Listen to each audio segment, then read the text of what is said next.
Everybody says location, location, location, but here is the truth. You can buy in a very coveted area and still lose money on your property purchase. In Vancouver right now, it heavily favors buyers. Savvy buyers do have the leverage, but only if you avoid these common landmines that we're going to be going through today. In this video, I'm going to be going through the most common mistakes that buyers regret on their property purchase, whether it's in the detached segment, the townhouse duplex segment, or the condo segment. This isn't a theory. This is based on real buyers' regrets, feedback that I get from the copious amount of open houses that I have done in my career. And right now, if you are a buyer and you're considering a purchase, you need to stay through this whole video to make sure that you don't get into something and that you have the proper information that's not going to cost you in the next 3 to 5 to 7 years, because ultimately your home is supposed to be used as a financial tool and not something that is going to be a stressor for you and something that nobody wants down the road. When it comes to the detached segment, and in Vancouver, you are spending millions of dollars, so it's really important that you safeguard your investment. And yes, you want to go into that prime location, but if there's a lot that has some issues that's going to be a problem for buyers moving forward, you need to move on from that property, because the house may be beautiful, but the land is what people really care about. So what are the things that you need to look out for? First, it is the shape. Irregular lots. You need to be very, very wary of irregular lots. They are something that very few buyers really want to invest in. It's waste of space, not only for homeowners in their backyard, but also for developers or any other person that wants to build a home. If there are certain setback requirements on those irregular lots, you lose a lot of square footage on that property, and then it makes everything very, very awkward. So in certain areas in Vancouver and other municipalities, you will have some of these through roads that are running on angles. If it is backed onto a ravine and has some different sides of things. I've sold a property that had 8 different sides on the lot. So you need to be very wary about that. Ideally, you're wanting to buy something as square as possible. I've seen properties that are very narrow with a small frontage, and that's the other thing you want to be very wary of. You do not want to buy something with a small frontage. Something with a smaller depth, you definitely could take on. Not ideal. You want to be, a typical lot size, but the frontage is very, very important because it will kill development potential in the future. It also hampers anyone who wants to build a home on that lot, depending on what those frontages are with the size of home that they can build. So irregular lots, homes that are sitting with a very small frontage, and corner lots that are on busy roads as well is something that you do not want to take part of. There is a lot of extra road noise. People don't want to have the traffic, the pollution, and they don't want to be on a main thoroughfare. So you got to be very wary of these busy streets as well. Like I mentioned before, the house may be absolutely perfect, but if you are buying something that is on a corner lot on a busy road, it is going to impact your property purchase. And where we are at, if you are on a road that's somewhat busy now and you're planning to live there for 5 or 10 years, you can know that with all the people moving into that area, that road is going to get busier and busier and busier. So you really have to think about, what is that property going to look like in 5 or 10 or 15 years? You may not be a builder, you may not be a developer, but when you sit on property, especially in Vancouver and the lower mainland, where single family lots are being torn down at a rapid pace, likely the best use for that property in the future will be for developers. So you want to make sure that you guard your asset. You have a lot that has a nice frontage, that has a regular size feel, not irregular, not weird corners, not many different shapes, so that you can really protect your asset. I know that there is a case that when there's a competitive market, that may be all that's available in those hot cycles that can last for a couple years. But right now, where you have all the power, you definitely want to make sure that you are safeguarding your investment and being able to get a lot and a property that is going to be perfect for you and your family down the road. As we get into townhouses and duplexes, there are a lot of mistakes that I see buyers making. And the first one may be just purchasing a townhouse over a duplex. There are a lot of different nuances between the two categories, and I just want to throw some of them out there just for your due diligence moving forward. So some of the big selling features for a duplex over a townhouse is you own a much larger portion of land. Obviously, when that duplex is built on a city lot, you own essentially 50% of that lot. And then with that, there's no strata fees, right? You will have to have a secondary home insurance plan where you insure the entire build with your neighbor. So that will be an added cost, but it's going to be a lot cheaper than the strata fees that you will pay in a townhouse, and you have a lot more control. You'll have more of a backyard.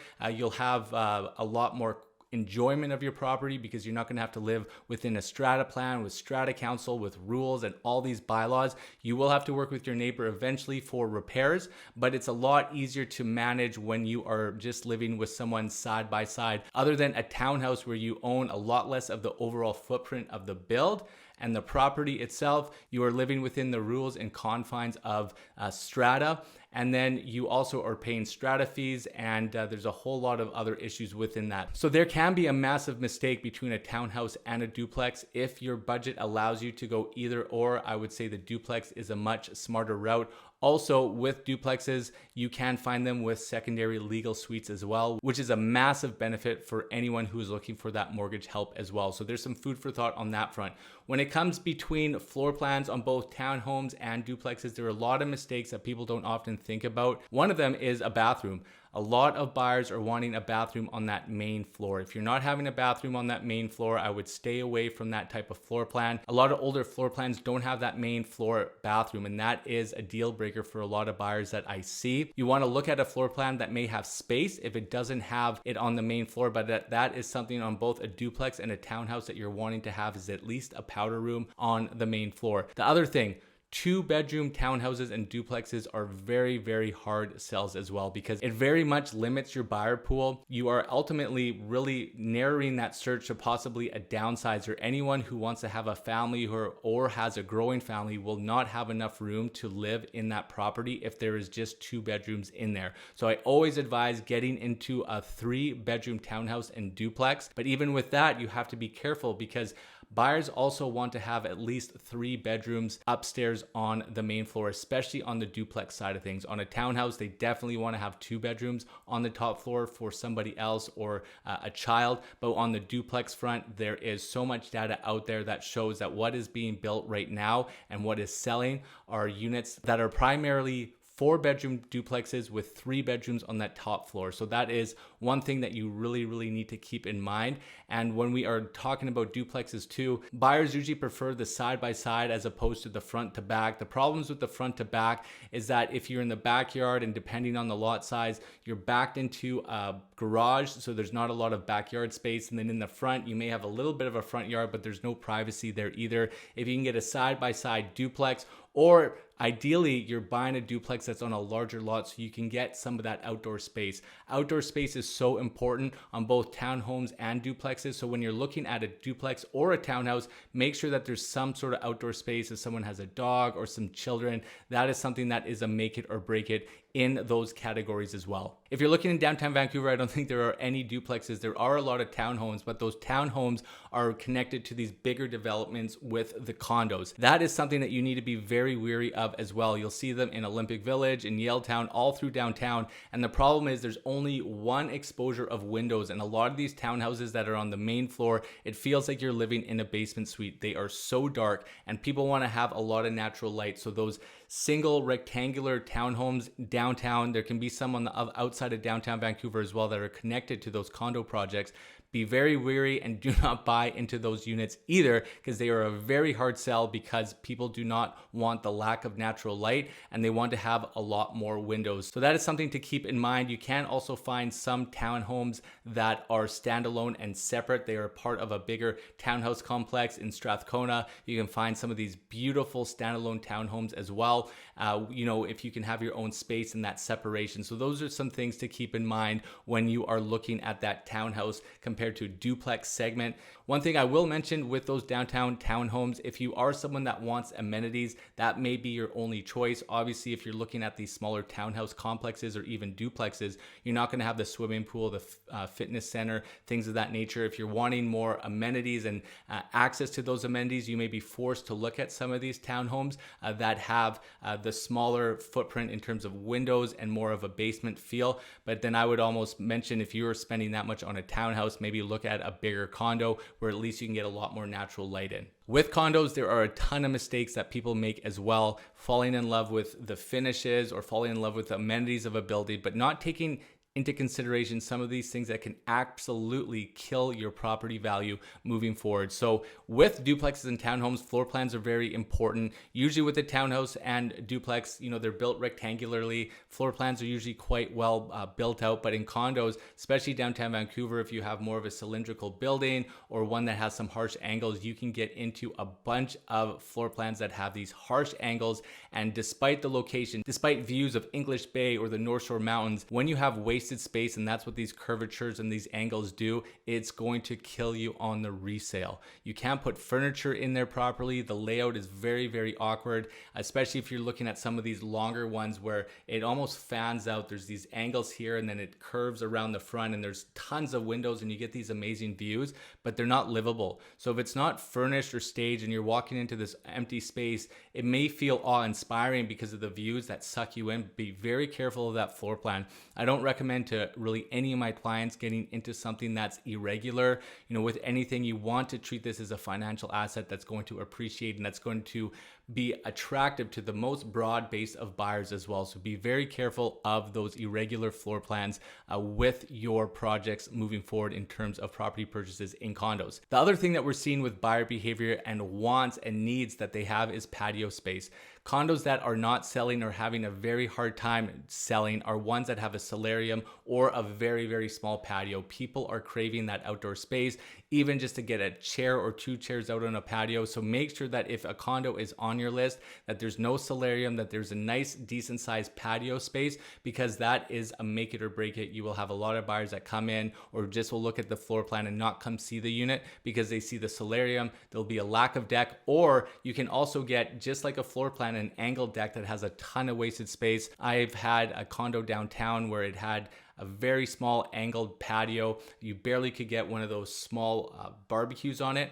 And that was a big deal breaker. A lot of buyers said if it had a bigger patio, even though they liked the finishes, it was a corner unit, lots of windows, high-end finishings, they walked away from it. So you never know when you are going to sell. It's great if the market is fantastic, but as we're seeing here right now, when the market is depressed and you don't know when life circumstances happen, if this is a time that you need to sell and you're selling in a more depressed market, these are things that you need to think of. Obviously, in the best case scenario, it's a hot market. Maybe you can skirt around some of these things and sell your property, but if you're okay with the best case scenario, you also have to be okay with the worst scenario. So make sure that you're getting a patio, make sure that you're getting some outdoor space with your condo unit as well. I got two more mistakes to go over that are very important here. One is square footage, and you may think bigger square footage means better, and that is not the case. Oversized one-bedroom units can be a very, very hard sell. I've had a few of them to sell last year. One-bedroom units that were 800 square feet, just over 800 square feet, and they were very hard to sell because now you are competing into a two-bedroom segment at times. So you got to think about, yes, the space is nice, but if you're wanting a premium price point and now you're going to be in competition with a two-bedroom unit that's going to have a bigger buyer pool, that's something to consider. Some of these larger square foot units on the condo side can be a very, very hard sell down the road. And the last and most important mistake to avoid is just focusing on low strata fees for condos. Low strata fees isn't something that is an advantage. It usually is a disadvantage. It usually means that the strata is reactive and not proactive.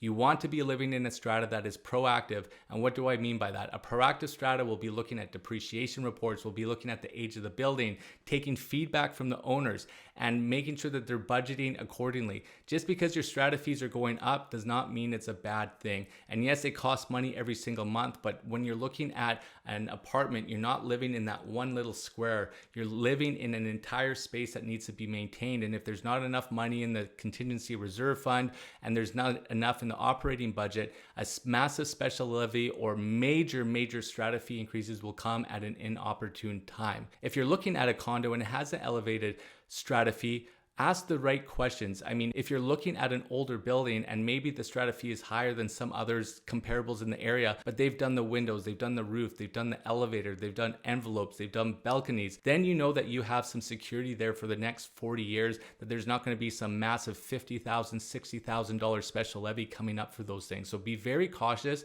when you're looking directly for a strata fee. It doesn't have to be low, it can be high, and it doesn't mean that it's a bad thing. But my advice is, in the strata strata median minutes, you'll see very clearly if it's a proactive strata or a reactive strata, and then make your decision based on that. So here in Vancouver, there are a lot of options on the buy side. If you're thinking of buying in the detached, attached segment, make sure you book a discovery call with me. The link is in the description below. I also have some home buyer and seller resources in there as well. I want to make sure that you have the information that you need to make a fabulous decision on your next property purchase and not regret it in the years to come. Till the next video, I'll see you later.